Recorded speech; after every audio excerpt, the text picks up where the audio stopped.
This is the Seedfield Podcast, the show where Antiochians share their knowledge, tell their stories, and come together to win victories for humanity.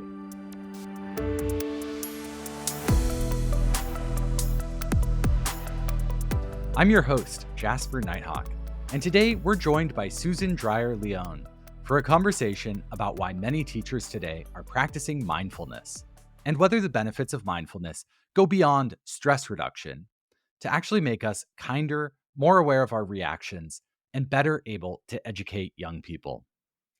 I'm really looking forward to this conversation, and that's partly because my own experiences as both student and teacher have taught me again and again that classrooms can be highly reactive places. Things can go off the rails.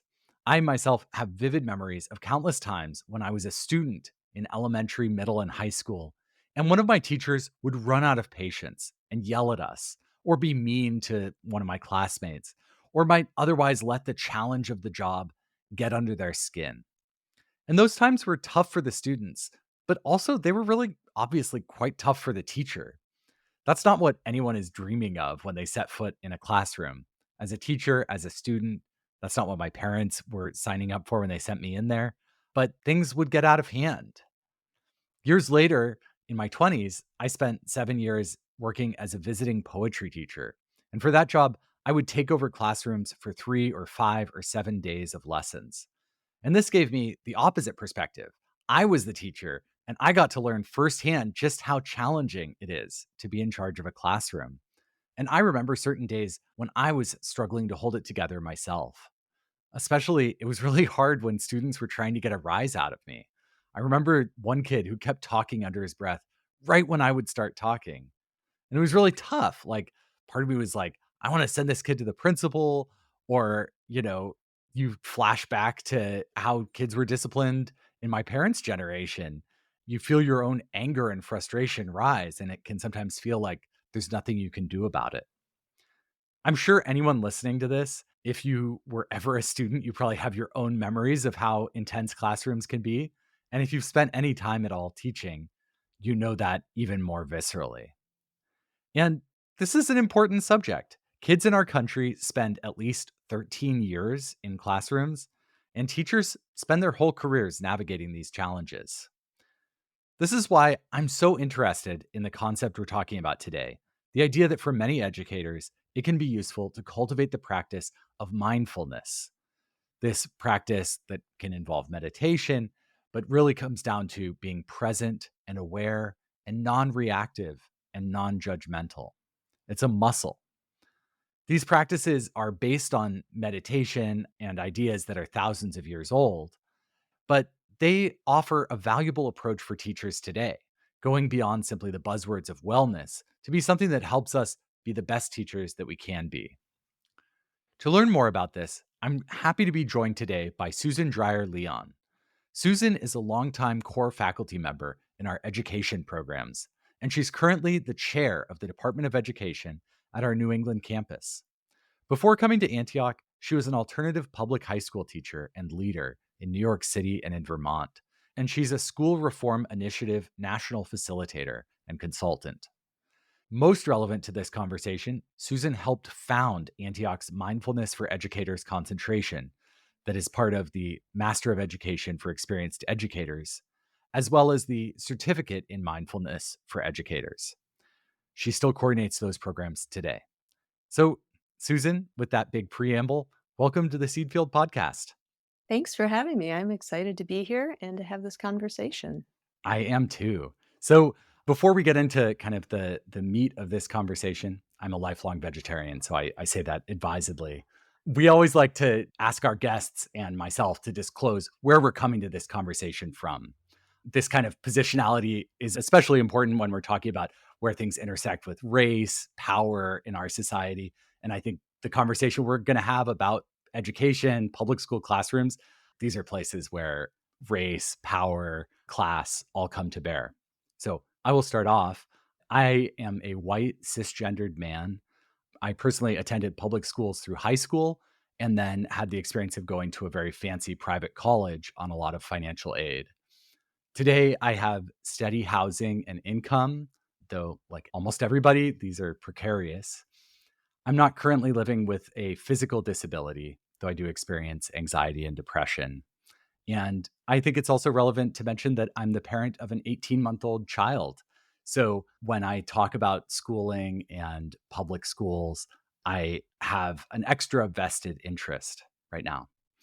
So, Susan, as much as you're comfortable, I invite you to share your own position. Sure. Thanks, Jasper. So I'm a white cisgendered woman and I'm financially secure. I have advanced degrees.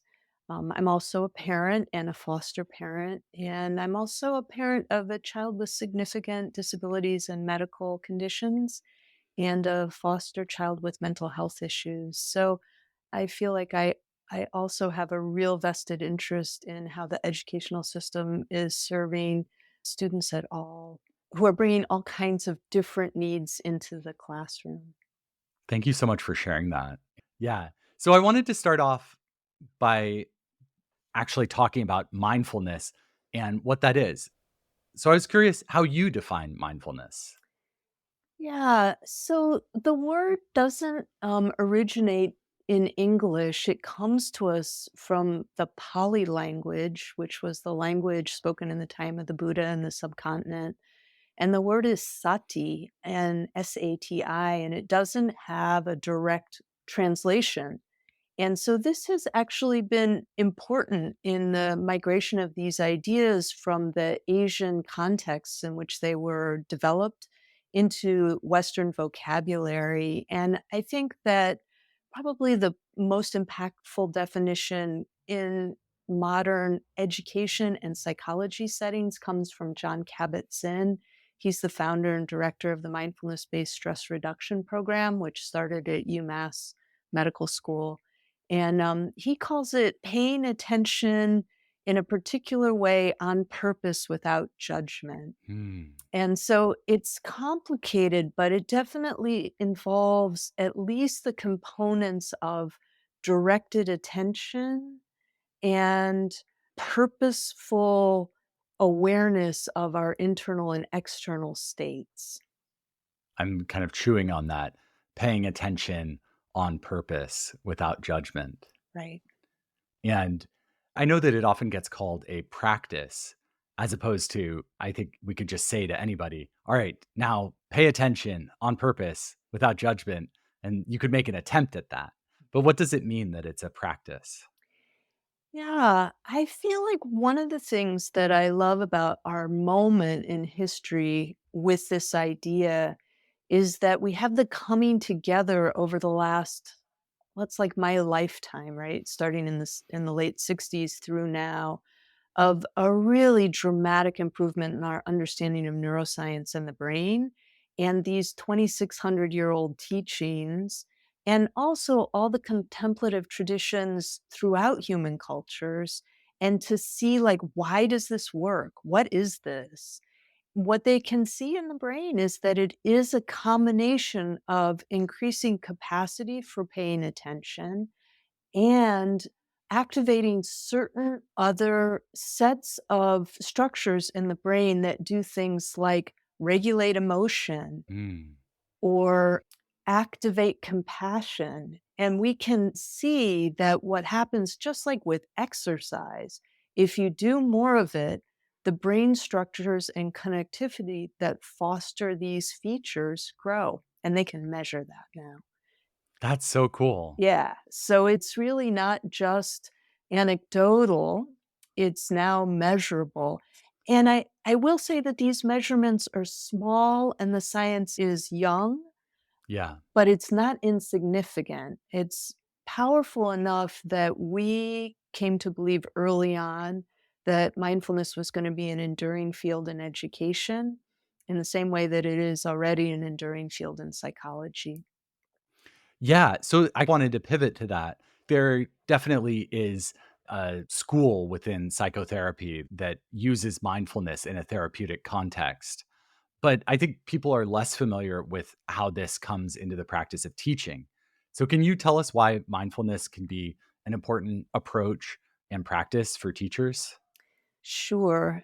I think one of the things that draws the students into our mindfulness program is often some early experience with meditation.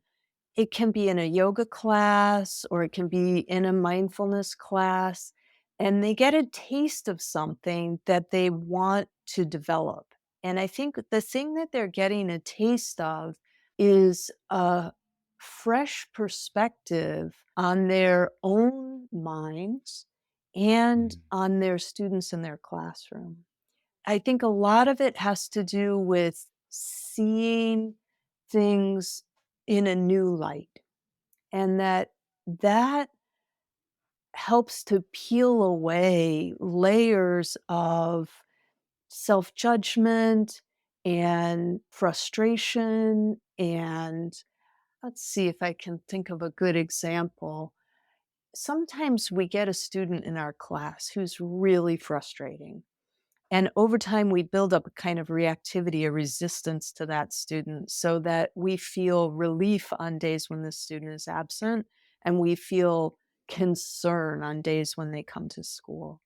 And what mindfulness practice has done for some of the teachers in our program is allow them to become much more aware, not of this like monolithic bad feeling towards this student, but it helps them to kind of dissect that to see what's going on.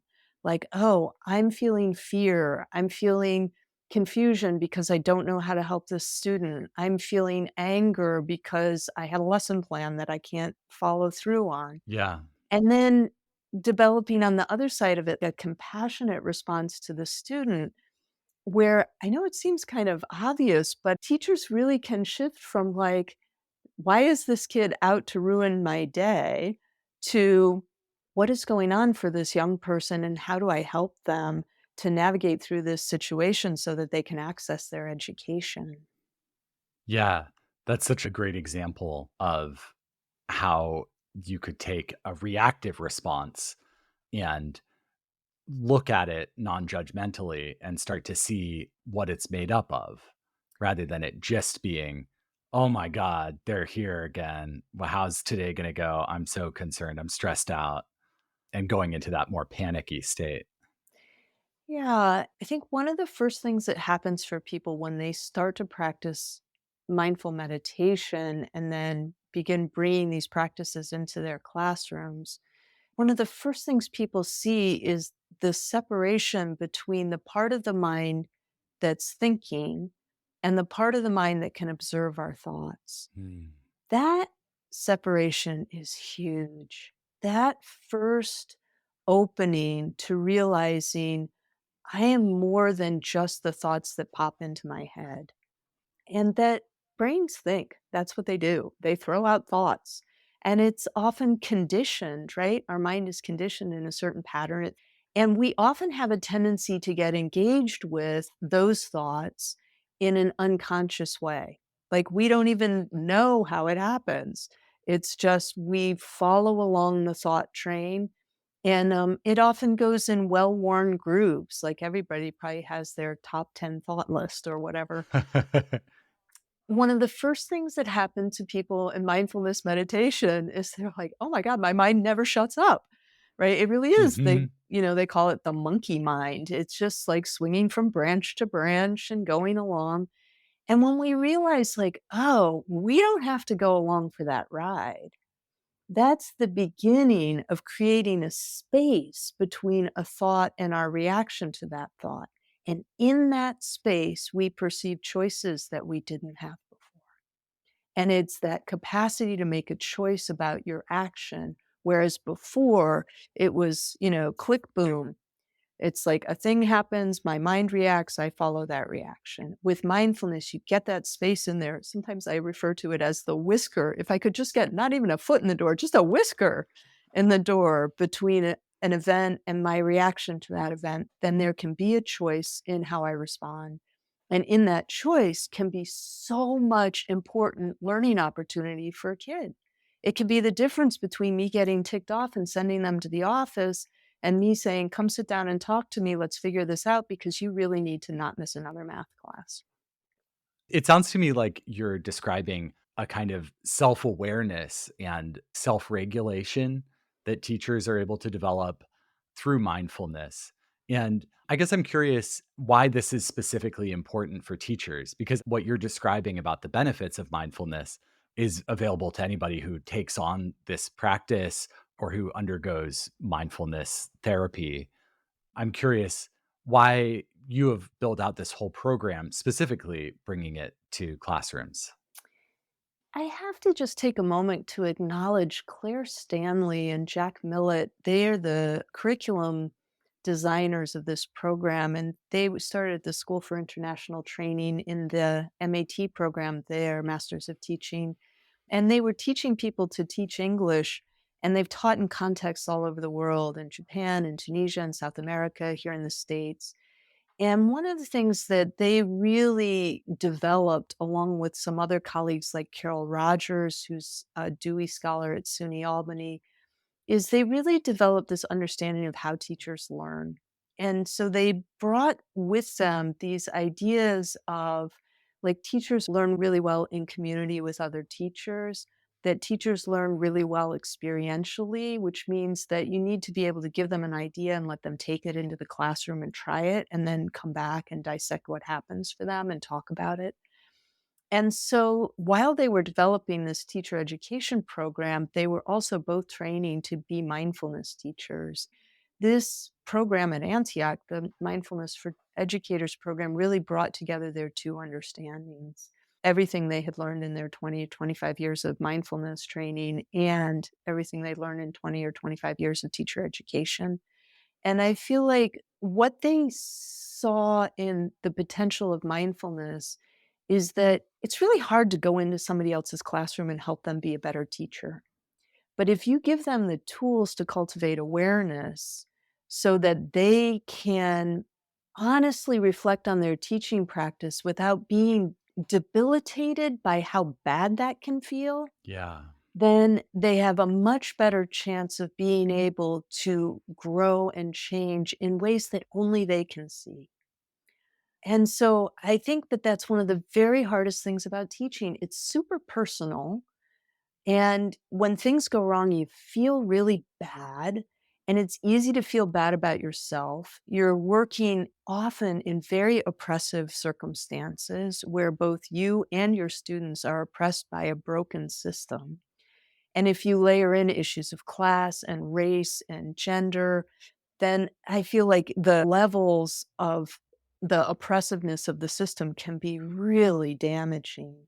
And so part of what mindfulness as an approach for working with teachers can do is help peel away some of that and really focus on, well, wait a minute, what's within my realm of control?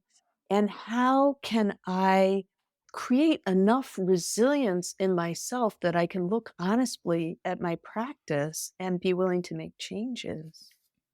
Yeah, that makes a ton of sense, especially around that piece of there's only so much that I actually have control over that I can meaningfully affect, especially if the curriculum is being dictated by the state and there are all of these other roles that I'm being asked to do as a teacher. Mhm. And I wonder, does mindfulness as a practice help you not only get really real about what you have control over, what you can affect, but also kind of come to see the ways that social conventions and other things that you're teaching in the classroom are more or less constructed socially without us necessarily being explicit about that. Yeah, I think that I just came across a great article about mindfulness and racism in schools. And one of the things that the author talks about is how important it is that teachers can kind of peel off their blinders and see things with fresh eyes. For example, there's a good piece where a teacher talks about how she was just unwilling to accept that the kids of color in her classroom were not learning to read at the same rate as her white students. And you could just see there were so many layers to why she did not want to accept that. And when she was finally able to, like, open up to the possibility that there was something she could do about it, that there was something actually happening in her classroom that was beneficial to one group of students and not to another, and that there were strategies she could employ which might prove more universally beneficial. When she was able to, like, really be open and see that and apply those strategies, the, like, literal test scores of all her students went up. Wow. But she had to first get to that place where she could be open to what was really happening without that kind of feeling of, like, "This is not my fault," or "This is not my classroom," or "This can't be true," or "There's something wrong with the test," or there's and it's not to say that there isn't bias in testing and all those kinds of things, but to just be able to see what is really going on and be able to work from a rational basis with what that is, that takes a lot of courage and resilience. Yeah. And Yeah. like staying with it, staying present, looking at the thing. Yeah, looking at uncomfortable realities about ourselves. Mindfulness can really help us deal with defensiveness, which is a really major problem for teachers, again, because teaching is so personal. And so it's really hard. Like, if I'm under a ton of pressure and I go in and I know I don't have my best possible lesson plan because I didn't have enough time to put something good together, and things go badly with the kids, then I leave at the end of the day, I feel awful. It's really learning ways for being able to look at these situations with a wider lens and then cultivating self compassion. The heart practices Mm. of cultivating compassion and self compassion for ourselves, for our circumstances, for our learners are really important also and really helpful.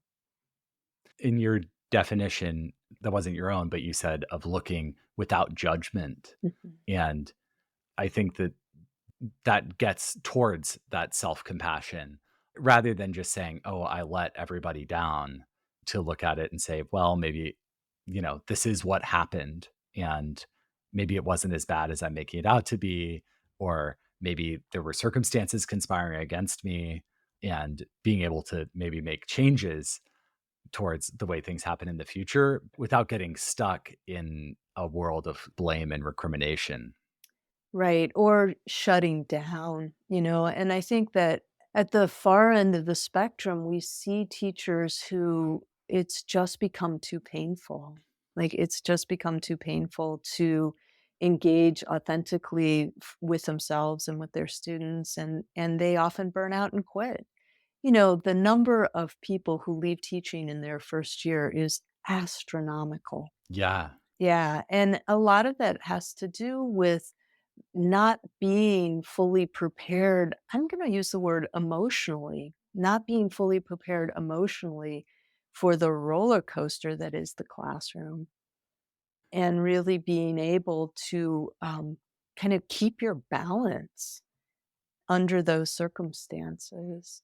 One of our Y most recent graduates, she had this really hard year, and she did such a great job of, like, coming down to having this little mantra that helped her hang on, where she was just like, "I'm doing the best I can. I'm actually literally doing the best I can," Mhm. which was true. And I thought doing way more than she was giving herself credit for. There's so many variables, and it can all go sideways so quickly. You can just feel the tension of that balance between, can I look at what's happening honestly enough to make changes where I really should be, and honestly enough to not blame myself for everything when I'm doing the best I can. That is a tight balance. Yeah, I was thinking about the roots of this practice in Buddhism and how that tradition has these concepts of compassion and extending compassion not just to others, but to yourself. Mhm. I wonder the place of kindness and compassion in the classroom. Yeah, it's really everything, Jasper. It's everything. And I don't mean that facetiously. It's like, if we start at that basis, that the classroom is a place of human interaction. right? We're people, they're people. We've been assigned a role, they've been assigned a role. Most of us are trapped in an absurd system. You talked about the social structures of the classroom. Like many of those are absurd. So being able to connect on the human level first is absolutely the secret magic that makes so many other things possible. Yeah, And for a lot of us, like you can just imagine if you're a teacher who doesn't like yourself very much, that is going to be a challenging situation to bring into the classroom. for sure. Yeah, just kind of like in the therapist's office, projection happens, reenactment of our childhood trauma and bad parenting happens. Like all these things happen at the human level in the classroom. This again is one area where neuroscience is just so interesting, right? So something comes in, it triggers a response like in the amygdala of the brain, which is where we do fight, flight, freeze, Yeah. so it triggers that response.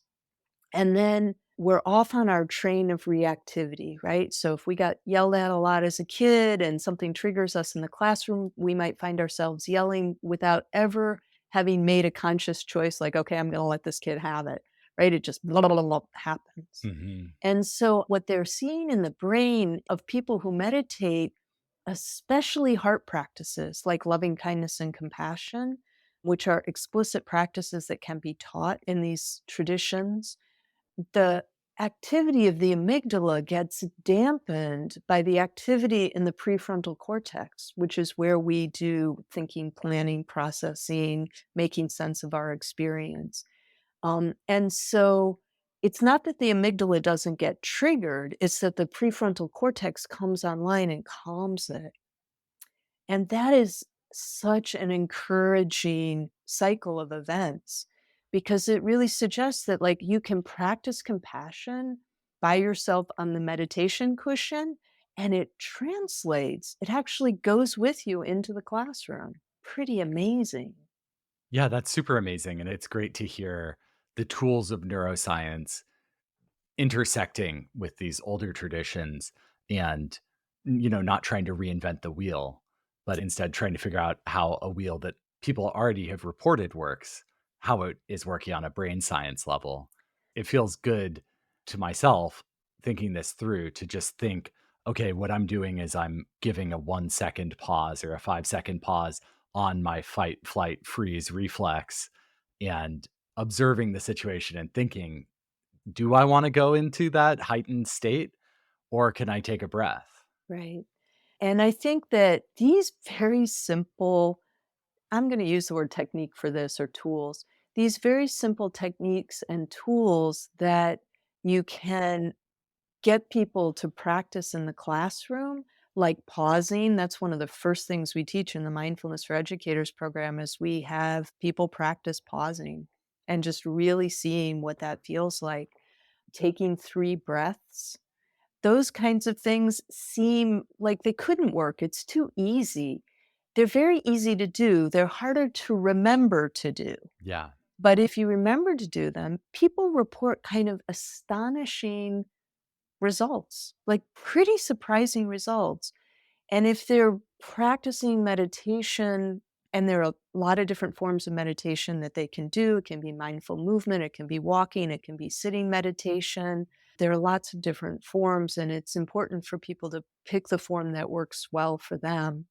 But if they're practicing meditation in their life outside the classroom and then bringing some of these conscious tools with them into the classroom, then these spaces with choices begin to open out and they begin to see, like, oh, I can respond more compassionately and kinder. And sometimes the best part about that is you don't feel like crap about yourself at the end of the day, Mhm. right? Because some of why we feel bad about ourselves as teachers is because we feel like we've handled a situation badly or we've betrayed our intention to not lose our schpidwinkle in class. When that can happen, when we've kind of been able to stay in our prefrontal cortex and not devolve to the amygdala, we feel much better.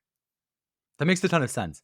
From there, I kind of wanna jump over to thinking about this in the context of American classrooms. Here, we're talking in 2024. And I can imagine some teachers listening to this and thinking, wow, this is like asking me to do one more thing, and I'm already super overworked. And I'm not sure if there are benefits or that this in some way could be papering over some of the deficits in the workplace, in the educational system. And I'm being asked to do all of this. So I wonder how you navigate that. Yeah. A few years back, I got a call from the principal of the local elementary school, and she said, I'm wondering if you can come down and do mindfulness with our teachers and help them figure out how to teach mindfulness to kids. She's like, we really need it. And this is a primary school building, so kindergarten, first and second grade. She said, the kids are really struggling with attention and regulation, and we need mindfulness. And my response to her, since I live in town, is I heard you canceled morning recess. So, no, I'm not coming to teach mindfulness while you're requiring 5-year-olds to sit still for 6 hours a day. It's the wrong tool. Yeah. It's totally inappropriate.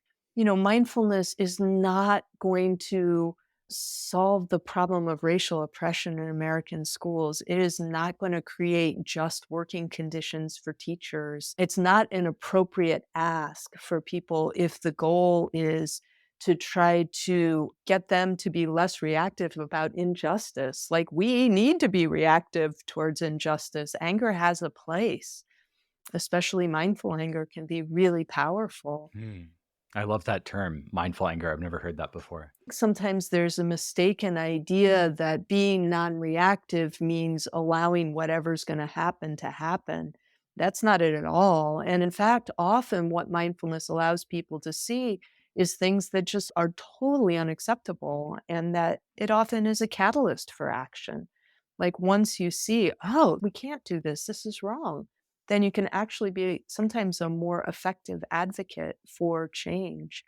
I love that when I was thinking of potential objections that people would have, or if they were resistant to this, why would that be?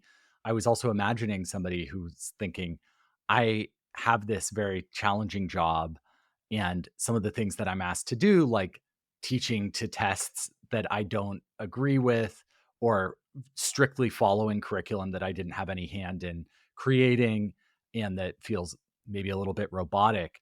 It's actually good for me to be a little bit numb to that. Like, I don't wanna be super aware. I have to get through my day. Yes, I don't know about that, Jasper. I feel like educators have a role to play in defending our profession, and particularly when the consequences for kids are catastrophic. So, for example, in school systems that have employed standardized testing that prevents kids from moving from one grade to the next, and the results have been absolutely catastrophic, I think numbing out to be complicit with that system is a bad idea. I have to say, at the same time, I want to dig a little deeper into your question of mindfulness being sold as wellness, as one more thing. I don't have a really good data set to go with this. But I think it can't work if it isn't voluntary. It has to be something that people seek for themselves. It has to be something they want to do. And I feel like in places where mindfulness practices are being imposed on teachers and students, it doesn't go well. I think we have to make it something more like an offering that is connected to reflective teaching practice, and that healthy schools that have positive adult cultures and positive learning communities where teachers are learning together and improving their practice and serving their students, in those settings, mindfulness can be a really helpful option for teachers who want to go in that direction. We always want to take everything to scale and say, if this is such a great idea, everybody should be doing it. But I don't know, it might not be everybody's path. It might not be everybody's path, but for those people who come across it, who feel resonant, and who wanna develop mindfulness, I feel like they have a great impact on their colleagues, on their students, and for themselves. And so I guess I'm a little bit skeptical of saying, like, this is fabulous and we must make everybody do it. There's a disconnect there. Yeah, that kind of one size fits all Right. approach, or I always think of consent as one of the highest virtues, and telling Yes. somebody, "You need to meditate," without them necessarily consenting to that seems kind of the opposite of a thoughtful or mindful way of approaching somebody else's mind. Absolutely. And one other little piece that I really feel is important to bring up is that when these mindfulness programs have been pushed into schools by external entities, both on kids and students, with very little research, right? This is the American way, ready, fire, aim. So there's not enough resources, not enough training, not enough research. And we're going to make everybody do it. And then, like, half the Yeah. people are going to hate it, right? So this is how we do school reform in this country, always. And mindfulness is no different. It does a terrible disservice to mindfulness. People are getting bad practice, bad training. And what we're learning is that, particularly for people who suffer from traumatic stress or full blown PTSD, certain types of meditation in particular are contraindicated. The other thing is, we're just at the beginning of understanding what is developmentally appropriate practice. What you do for encouraging mindful awareness for 5-year-olds is really different than what you want to do with 11-year-olds. And that's different again from what you want to do with 16-year-olds. Just like every other kind of teaching, there's developmentally appropriate mindfulness practices. And for adults, like I'm a huge fan of Robert Keegan's model of social development for adults. And I feel like I can often match up my students with where they are in Keegan's adult development strategy Oh, how interesting. and help support their journey with the right mindfulness practices for where they're at. As opposed to if you come in above or below where people are in their developmental journey, they can't hear you. It's a mismatch. Yeah. Well, that leads me into what I was saving up as my last question, which I would love to pick your brain about this more, but we are almost out of time. Gotcha. There not being one size that fits all is useful to me because to disclose about myself, I have on various occasions attempted to cultivate a meditation practice for myself. And generally, it hasn't lasted like a week. And I haven't necessarily felt the benefits that a lot of people report. I've engaged with mindfulness in other ways through therapy.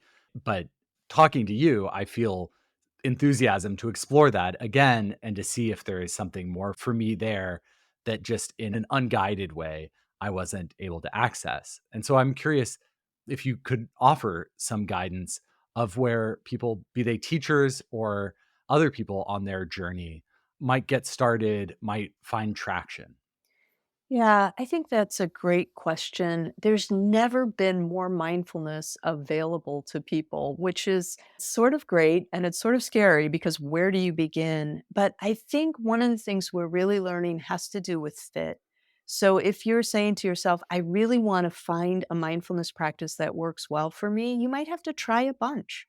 There's some really good apps now where you can try some different guided meditations and see what works for you. You might try going to a couple of live classes and seeing like how is it to be in a room with other people doing a practice. For some people, mindful movement is the only way. Yoga, tai chi, it can be any form of mindful movement, even mindful walking. I have some students for whom walking is their meditation. And so I think this idea that in order to practice mindfulness, you have to do seated silent meditation, I think we've kind of blown that out of the water now. And so it's really a matter of experimenting with a few different ways to do it and finding your way. The other thing that's intriguing to me is that small amounts of time seem to be having an impact on people. So just exploring how that is for you, it seems to be more beneficial to do 5 minutes every day than 30 minutes once a week or things like that. So just noticing like, well, what's a small increment? I had a student who did his whole practicum last year on new mindfulness virtual reality apps that work with, VR goggles Wow. and like drop you into a mindful world and it's gamified so that you like get points and little prizes as you do different meditations. Hmm. And the students he tried it with loved it. So, I mean, who knows where it's going? That's so funny. You saying that, I was thinking about I have an Apple Watch and it has a mindfulness app built into it, which I don't know if it would do something with my heart rate and play a guided meditation for me. And I have such a resistance to something like that, or the idea of like a VR headset. I have like an innate Luddite feeling of like, no, I want to be on like my special cushion under the banyan trees. Yeah. But I appreciate your openness to it. It actually is making me reconsider this kind of knee-jerk reaction that I have. Well, I'm with you on that, and I say go to the trees. I think the benefits of time in nature and the benefits of mindfulness, there's a lot of overlap there. And I think time in the natural world is authentically often mindful for people. So I'll leave it with that. Yeah, this is a great place to leave it. Thank you so much, Susan. Thanks, Jasper. Great to be here. The Mindfulness for Educators concentration that Susan helped found is available as part of the Master of Education for Experienced Educators. We'll have a link to more information about that program in our show notes. There's also a certificate in Mindfulness for Educators, and we'll link to that too. We post these show notes on our website, theseedfield.org, where you'll also find full episode transcripts, prior episodes, and more. The Seedfield podcast is produced by Antioch University. Our editor is Johanna Case. I'm your host, Jasper Nighthawk. Our digital designer is Mira Mead. Jen Mont is our web content coordinator. Carrie Hawthorn, Stefanie Paredes, and Georgia Bermingham are our work study interns. A special thanks to Karen Hamilton, Amelia Bryan, and Melinda Garland.